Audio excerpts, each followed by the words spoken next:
Pembangunan Koperasi Desa Kelurahan Merah Putih KDKMP berukuran 20 x 30 meter di Talang Jambi dilakukan langsung oleh Pangdam II Sriwijaya. Pembangunan sendiri ditargetkan selesai dalam waktu 3 bulan dan mampu menampung penjualan sembako guna kebutuhan masyarakat. Kodam II Sriwijaya untuk sementara membangun KDKMP di 33 lokasi, khusus Kota Palembang dibangun di 2 lokasi.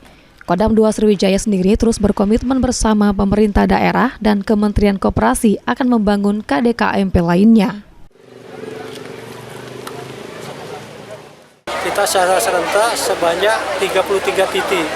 Untuk Kota Palembang, Kodim Kota Palembang ada 2 titik, kemudian di masing-masing Kodim itu ada 3 titik. Jadi total ada 33 titik. Sore hari ini nanti terus bertambah.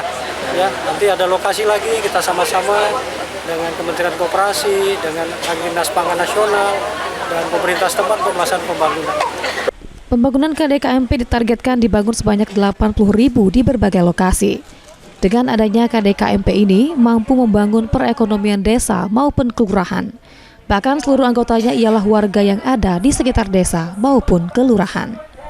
Harapannya semua koperasi desa maupun kelurahan Merah Putih ini nomor 1 harus merekrut anggota dari warga masyarakat.